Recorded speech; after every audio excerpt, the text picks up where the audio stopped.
Hello everyone and welcome to MediSimplified. So today we are going to talk about an important topic from pharmacology called as antifungal drugs. So currently in the COVID crisis, we are experiencing right now as a complication different fungus in different state, as if they are playing the color game in every state, right? So somewhere there is yellow fungus, white fungus, and don't know black fungus and many other fungus to come. So it is very important to know about the antifungal drugs. And also, if you are a general physician in your day-to-day practice, you can see a lot of fungal infection patient coming to you. So let's go further and talk about this antifungal drugs.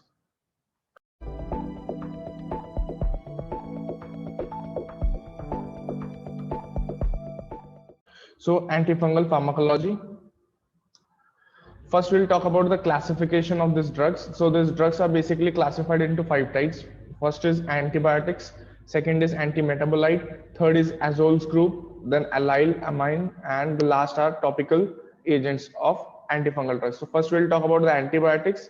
So in antibiotics, it is further divided into 3 types, three groups: polines, echinocandins, and heterocyclic benzofuran. Antimetabolite, we have only one drug in this classification in front of us. Then the azole groups are further divided into 2 groups: imidazoles and triazoles. Triazoles consist of fluconazole, voriconazole, and posaconazole, itraconazole, whereas imidazoles are further divided into 2 groups, that is topical and systemic. Topical includes clotrimazole, iconazole, miconazole, oxyconazole, etc., whereas systemic includes ketoconazole. Allyl amine group includes terbinafine, and the topical agents are like benzoic acid and sodium thiosulfate, tolnafate, etc. So this is the brief classification of the antifungal drugs. Now we will talk about each group one by one. So to start with, we'll talk about the polines, that is amphotericin B, nystatin, or hemicin. So these are the groups of, they are the, for broadly in the group of antibiotics. Under antibiotics, we have polines, right? And the echinocandins and heterocyclic benzofuran. So first talking about the polines, the most important drug in pauline, or the most important antifungal drug which is used in day-to-day life, or is of very much significance, is amphotericin B. So very important is to know the mechanism of action of this amphoteric compound. So this amphoteric compound, what they do, they interact with the ergosterol in the fungal membrane to form an artificial pore. And this, this pore does, it disrupts the membrane's permeability. A, a, a fungal can be, or a patient's fungal infection can be resistant to a fungal, this amphotericin B, due to low ergosterol content in the cell membrane, right? So mechanism of action of amphotericin B, I'll repeat, they interact with the ergosterol in the fungal membranes and form an artificial pore, and this artificial pore disrupt the membrane permeability. Resistant to this amphotericin B can occur in those fungal strain where it appears to have a low ergosterol content in the cell membrane, because it is interacting with the ergosterol. If the fungal strain is already having less ergosterol, the drug will not act, and the fungal strain will be resistant to this amphotericin B. Now going further, the uses of amphotericin B, it is a wide fungicidal spectrum, right? It has a wide fungicidal spectrum. So it is the drug of choice for 3 important things. First is mucormycosis. To know about more in detail of mucormycosis, you can watch this link coming above, right? So it is drug of choice for mucormycosis, disseminated aspergillosis, and visceral aspergillosis. Going further, amphotericin B is used in synergistic with flucytosine, which is flucytosine is another group of drug of antifungal. So it is used in synergistic with it, and it is used in a treatment of cryptococcocysis. Going further, nystatin is also used, but it is too toxic for a systemic use. So it is used topically for a localized infection like candidiasis. So this was about amphotericin B, or the polines, that are the antibiotic.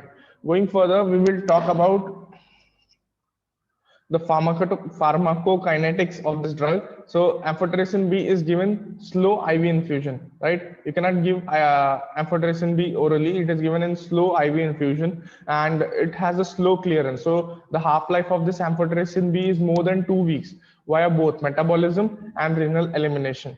So what are the side effects of this drug? So it has two side effects. One is infusion related side effect, and another is the dose related side effects. So first, talking about the infusion related side effect, due to those infusion related side effect, it is always advised that before giving amphotericin B, you should give a test dose of amphotericin B to the patient. So what are the infusion related side effects? First is fever, then chills, muscle rigor, hypotension due to histamine release, and this all occurs in IV infusion. So I already a test dose is advisable. Going further, talking about the dose dependent side effect, the major side effect which is dose dependent is nephrotoxicity. The amphotericin B can decrease the GFR, it can cause tubular acidosis, it can decrease the potassium and magnesium and cause anemia through decreased erythropoietin. So you can protect the kidney, or the nephrotoxicity can be decreased by preloading or loading Na, that is sodium, with the use of liposomal amphotericin B, or by drug combination. Example, you use flucytosine, right, for treating coccidioidomycosis, and this permits decrease in amphotericin B dose.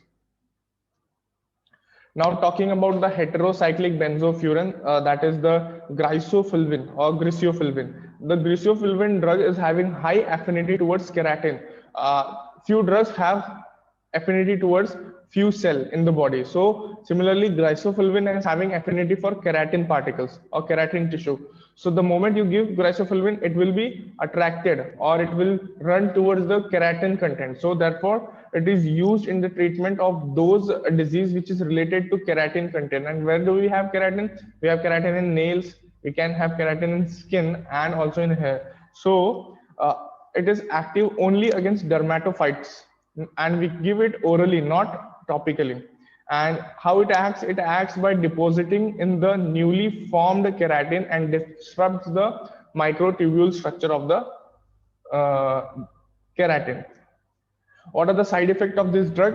You can see disulfiram like reaction as a side effect of griseofulvin. So this was all about the antibiotics. Going further, we will talk about also echinocandins. Okay, this echinocandins is also in the antibiotic groups, if I am not wrong. So echinocandins include drugs like caspofungin, anidulafungin, etc.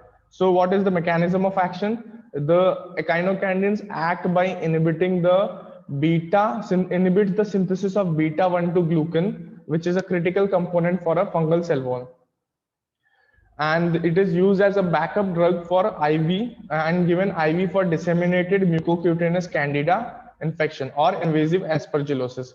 Remember, it inhibits the synthesis of beta-1,2-glucan, which is a critical component of a fungal cell wall. Therefore, what we do before giving echinocandins like caspofungin or anidulafungin, we should check the level of beta-1,2-glucan in the patient.